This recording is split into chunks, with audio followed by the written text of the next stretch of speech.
We're getting organized, and we'll go ahead with the PTC now. Do you have any preference on which jet to use? All right, going in through the IDA, the docking adapter, and then into the spacecraft. കഴിഞ്ഞ 9 മാസമായി സുനിത വില്യംസും സംഘവും കഴിഞ്ഞിരുന്നത് ഈ international space സെന്ററിലായിരുന്നു. ഇവിടെ നിന്നാണ് ഇന്നലെ അവർ യാത്ര തിരിച്ചത്. നീണ്ട 17 മണിക്കൂർ നീണ്ടുനിന്ന യാത്ര അതിസങ്കീർണവും ആകാംക്ഷ നിറഞ്ഞതുമായിരുന്നു.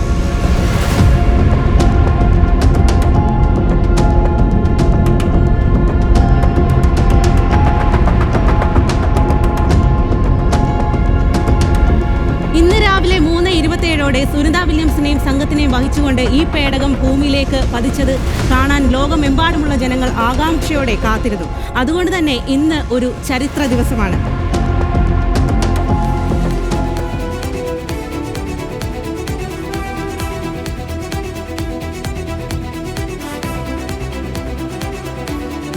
അമേരിക്കൻ ബഹിരാകാശ യാത്രിക സുനിത വില്യംസും സംഘവും ഭൂമിയിൽ സുരക്ഷിതരായി തിരിച്ചെത്തി.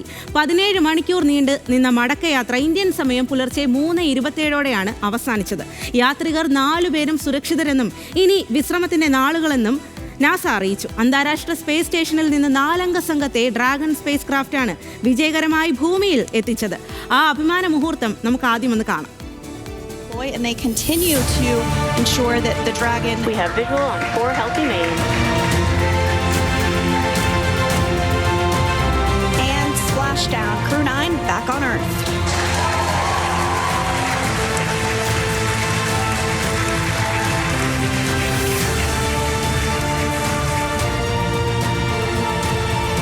Personnel should approach. There was communications that those hypergol checks were complete.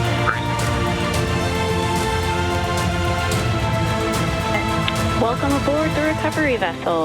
Salt water, so we're trying to rinse off as much of that salt water as possible. And there you have it. The side hatch is open for the first time since September. And that is NASA astronaut Nick Hague, commander of Crew 9. Some smiles, thumbs up, and a wave. Can't get any better than that. Yeah. Remember here, that is none other than Sunny Williams. Once again, some elation and cheers there from Butch Wilmore. ലോകത്തിനാകെ ഉദ്വേഗജനകമായിരുന്നു ഇന്നത്തെ രാവിലത്തെ dragon പേടകത്തിന്റെ landing. ഇന്ന് രാവിലെ എന്താണ് സംഭവിച്ചത് എന്ന് നമുക്കൊന്ന് നോക്കി വരാം. ഇന്ന് പുലർച്ചെ 2:40 ഡ്രാഗൺ പേടകത്തിൽ നിന്ന് സോളാർ പാനലുകൾ അടങ്ങിയ ട്രങ്ക് വേർപെടുത്തിയത്. തൊട്ടു പിന്നാലെ 2:41 ആരംഭിച്ച ഡീഓർബിറ്റ് ബേൺ 2:49 അവസാനിച്ചു. കൃത്യം ലാൻഡിംഗ് പാത ഉറപ്പിച്ച ശേഷം പേടകം ഭൂമിയിലേക്ക് തിരികെ എത്തി. മറ്റൊന്ന് 3:10 ഞങ്ങൾ സുരക്ഷിതരാണ് എന്ന് കമാൻഡർ നിക് ഹേഗിന്റെ സന്ദേശം ലോകത്തിനാകെ വലിയ ആശ്വാസത്തിന്റെ നിമിഷമായിരുന്നു. നമ്മളെല്ലാവരും നോക്കിയിരിക്കുകയായിരുന്നു ഇവരെ എത്രമാത്രം സുരക്ഷിതരാണ്. കാരണം ഒരു വിമാനയാത്രയിൽ പോലും നമ്മൾ അധികം പേടിക്കുന്ന ആളുകളാണ്. അപ്പോൾ ഇത്രയും ഒരു റോക്കറ്റ് വേഗത്തിലേക്ക് വരുമ്പോഴേക്കും ഇത് എത്രമാത്രം സുരക്ഷിതരാണ്, അവരുടെ ഒരു മാനസിക സംഘർഷമൊക്കെ എത്രമാത്രമാണ് എന്നൊക്കെ നമ്മൾ ഏറെ കൗതുകത്തോടെ തന്നെ നോക്കിയിരുന്നതാണ്. അവർ പറയുന്നു ഞങ്ങൾ സുരക്ഷിതരാണ് എന്ന് പറയുന്നു. അത് കേട്ടപ്പോൾ കേൾക്കുന്ന നമുക്കും വലിയ തരത്തിലുള്ള ഒരു ആശ്വാസമായിരുന്നു അവർ സുരക്ഷിതരാണ് എന്നറിയുന്നതിൽ. കൃത്യം 3:20 ഡ്രാഗൺ ഭൂമിയിലേക്ക് പ്രവേശിക്കുകയാണ്. അപ്പോൾ 28,000 കിലോമീറ്റർ വേഗതയിലായിരുന്നു പേടകം. പേടകത്തിൻ്റെ പുറംപാളിയിലെ താപനില 1600 ഡിഗ്രിയും ആയിരുന്നു. മറ്റൊരു കാര്യം എന്ന് വെച്ചാൽ നമ്മൾ ഏറെ ആകാംക്ഷയോടെ നോക്കിയിരിക്കുന്നത് അവിടുത്തെ ഒരു താപനിലയും ഇവിടുത്തെ താപനിലയും തമ്മിലൊക്കെ ഇവർ എങ്ങനെയാകും അതുമായി പൊരുത്തപ്പെടുക എന്നുള്ള കാര്യങ്ങളൊക്കെ നമുക്ക് വലിയ ഒരു സംശയമുള്ള കാര്യമായിരുന്നു. പക്ഷെ നമ്മൾ ഇന്ന് രാവിലെ കണ്ടു അവർ ആ പുറത്തേക്ക് ഇറങ്ങുമ്പോൾ അവരതൊക്കെ അതിലെല്ലാം പരിശീലനം ലഭിച്ച ആളുകളാണ്. അവരതുമായിട്ടൊക്കെ പൊരുത്തപ്പെടാനായിട്ട് പരിശീലനം ലഭിച്ച ആളുകളായതുകൊണ്ട് തന്നെ അവർക്ക് വലിയ ആകാംക്ഷയോ സമ്മർദ്ദമൊന്നും നമുക്കുണ്ടായതായിട്ട് അവരുടെ മുഖത്തുനിന്ന് നമുക്ക് തോന്നിയിട്ടില്ല. കൃത്യം 3:24 4 പാരച്യൂട്ടുകൾ നിവർന്നു. ആ ഒരു ദൃശ്യം ശരിക്കും പറഞ്ഞാൽ എത്ര ഹൃദ്യമായ ഒരു ദൃശ്യമാണല്ലേ. കുറേ ആളുകൾ ഞാൻ ഇന്ന് ശ്രദ്ധിച്ചു, കുറേ ആളുകളുടെ സ്റ്റാറ്റസ് ആ ഒരു ദൃശ്യമായിരുന്നു. ആ പാരച്യൂട്ടുകൾ ഇങ്ങനെ നിവർന്ന് പറക്കുന്നതിൻ്റെ ആ ഒരു ദൃശ്യം.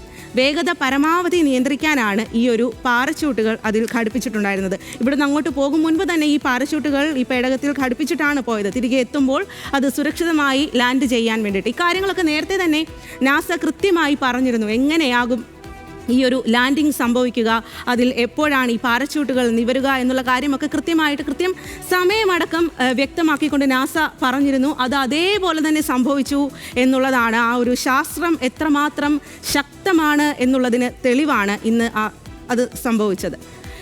3:27 പേടകം സുരക്ഷിതമായി മെക്സിക്കൻ ഉൾക്കടലിൽ ഫ്ലോറിഡയുടെ തീരത്തോട് ചേർന്ന് സ്പ്ലാഷ് ഡൗൺ നടത്തി. സ്പ്ലാഷ് ഡൗൺ എന്ന് പറഞ്ഞാൽ വെള്ളത്തിലേക്ക് ഇടിച്ചിറക്കുക എന്നാണ് അർത്ഥം. നമുക്ക് കാണുമ്പോൾ അത് വളരെ സോഫ്റ്റായിട്ട് വന്ന് പതിക്കുന്നത് പോലെ തോന്നും, പക്ഷേ അത് വെള്ളത്തിലേക്ക് ഇടിച്ചിറക്കുകയാണ്. നമുക്കറിയാം ഇത്രയും വലിയ വേഗത്തിലാണ് ഇത് താഴേക്ക് വരുന്നത്. ബഹിരാകാശത്തു നിന്നും 17 മണിക്കൂർ യാത്ര കഴിഞ്ഞ് ആണ് ഈ ഒരു പേടകം വേർപെട്ട് താഴേക്ക് വരുന്നത്. അതുകൊണ്ട് തന്നെ അത് എത്ര വലിയ രീതിയിലായിരിക്കും അത് താഴേക്ക് വന്ന് പതിക്കുക എന്ന് നമുക്ക് മനസ്സിലാക്കാനായിട്ട് സാധിക്കും. ആ സ്പ്ലാഷ് ഡൗൺ ആണ് നടന്നത്. ഉടൻ തന്നെ റെസ്ക്യൂ ബോട്ടുകൾ പാഞ്ഞെത്തി പേടകത്തെ കപ്പലിലേക്ക് കൂട്ടിക്കൊണ്ടുപോയി. ആ ദൃശ്യം ഞാനിപ്പോൾ പറയുമ്പോൾ തന്നെ ഈ ദൃശ്യമൊക്കെ ലോകമെങ്ങുമുള്ള മനുഷ്യരെല്ലാം ഇത് കണ്ടതാണ്. നമ്മൾ രാവിലെ മുതൽ അത് കാണുന്നതാണ്. അതുകൊണ്ട് തന്നെ ഇത് പറയുമ്പോൾ തന്നെ നമുക്കത് മനസ്സിൽ വരും. കാരണം ആ പേടകം വന്നിറങ്ങുന്നു, 4 ചുറ്റിൽ നിന്നും ആ സ്പീഡ് ബോട്ടുകൾ വരുന്നു, റെസ്ക്യൂ ബോട്ടുകൾ വന്ന് ആ പേടകത്തെ വലിച്ചു കൊണ്ടുപോകുന്ന ആ ഒരു കാഴ്ചയൊക്കെ നമ്മളെല്ലാവരും കണ്ടതാണ്.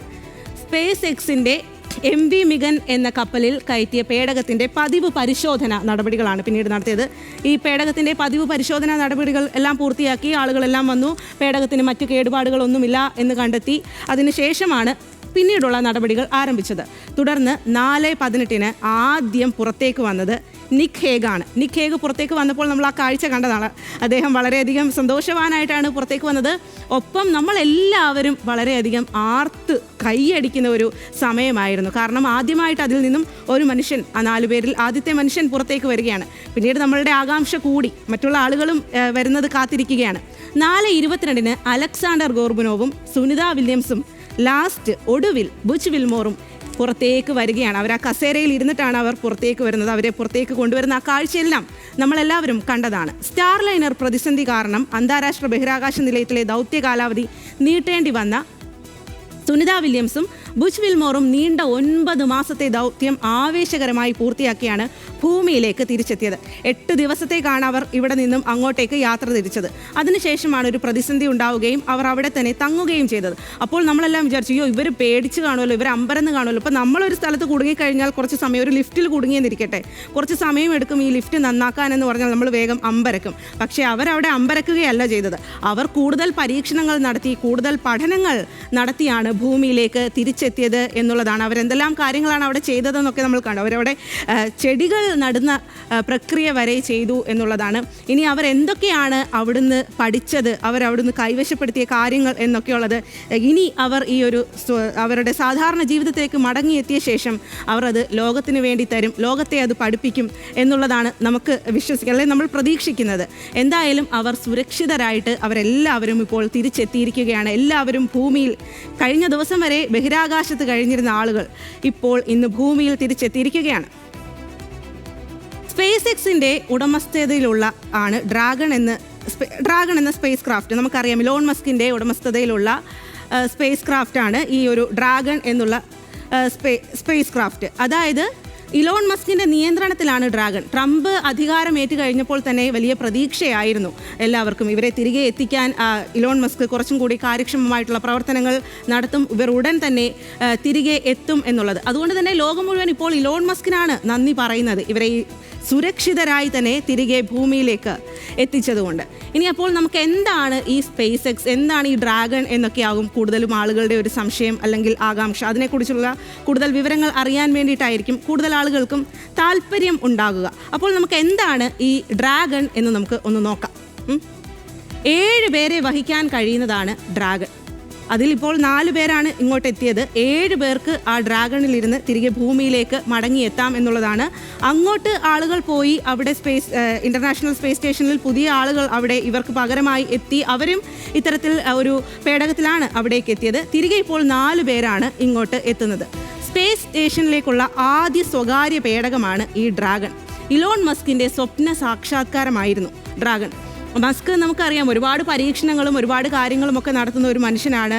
ഇപ്പോൾ ട്വിറ്റർ വാങ്ങി അത് എക്സ് ആക്കി ഒരുപാട് ട്രോളുകളൊക്കെ ഏറ്റുവാങ്ങിയ മനുഷ്യനാണ്. വലിയ സമ്പന്നനാണ്, അതിസമ്പന്നനാണ്, പക്ഷേ പലതരത്തിലുള്ള ട്രോളുകളൊക്കെ ഏറ്റുവാങ്ങിയ മനുഷ്യനാണ്. എന്നാൽ ഒരുപാട് ഇത്തരം കാര്യങ്ങളെല്ലാം ചെയ്യുകയും ചെയ്യുന്നുണ്ട്. അദ്ദേഹത്തിൻ്റെ സ്വകാര്യ വ്യക്തി ആദ്യമായിട്ട് ഒരു പേടകം അല്ലെങ്കിൽ ഒരു ഡ്രാഗൺ അങ്ങോട്ടേക്ക് അയക്കുന്നു. അതിൽ നിന്നും നമ്മൾ കാത്തിരുന്ന ആളുകൾ തിരികെ എത്തുന്നു എന്നുള്ളത് തന്നെയാണ് ഇവിടെ വലിയ തരത്തിലൊരു ചരിത്ര നിമിഷം ആകുന്നത്. 8.1 മീറ്റർ ഉയരവും 4 മീറ്റർ വ്യാസവുമുള്ളതാണ് ഡ്രാഗൺ. വളരെ കുടുങ്ങിയ ചെറിയൊരു സ്ഥലം എന്ന് മാത്രം പറയും. അത്രയും ചെറിയ സ്ഥലമേ ഉള്ളൂ, വിസ്തൃതിയൊക്കെ വളരെ കുറവാണ്. നമുക്കറിയാം അവിടെ അതിൽ ആളുകൾ ഇങ്ങനെ ശ്വാസമടക്കി ഇരിക്കുന്നത് നമ്മൾ കണ്ടതാണ്.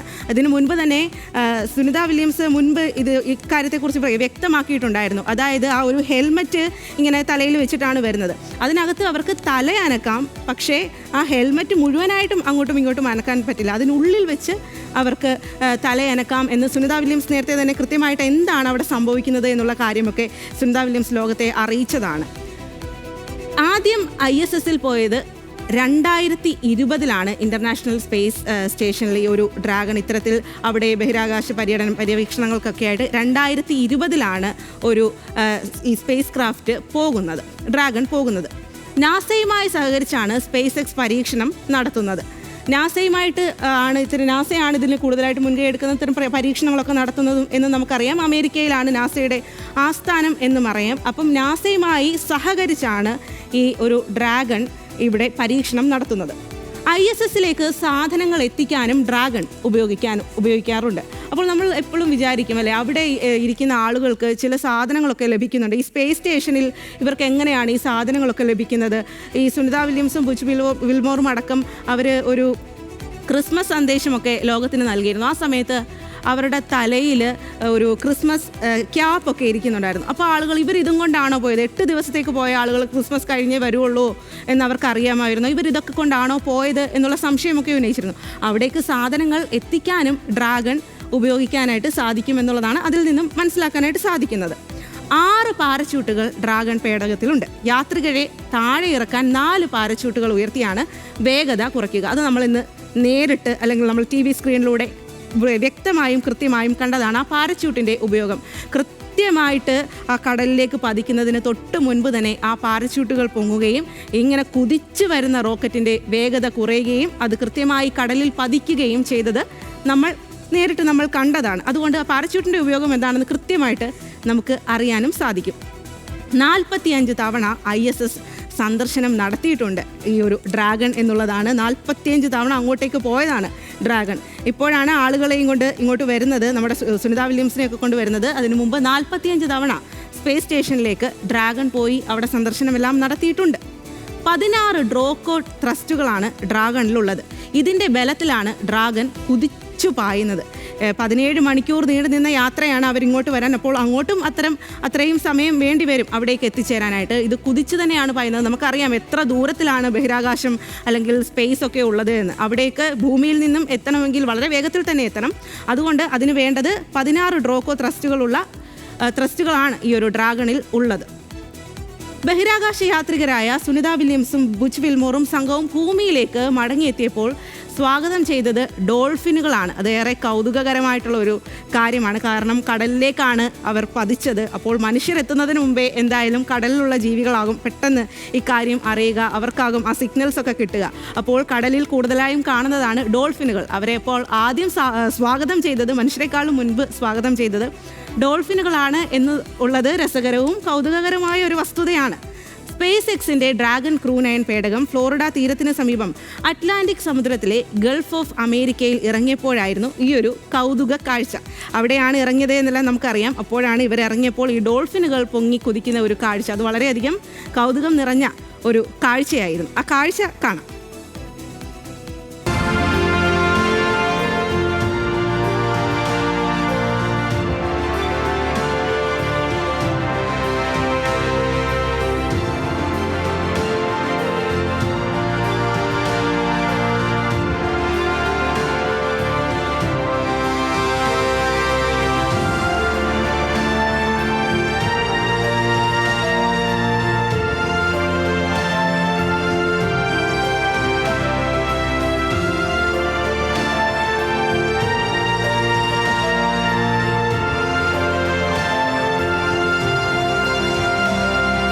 എന്തായാലും ലോകത്തിനാകെ സന്തോഷമേകി സുനിത വില്യംസും സംഘവും അന്താരാഷ്ട്ര ബഹിരാകാശ നിലയത്തിൽ നിന്ന് തിരിച്ചെത്തിയിരിക്കുകയാണ്.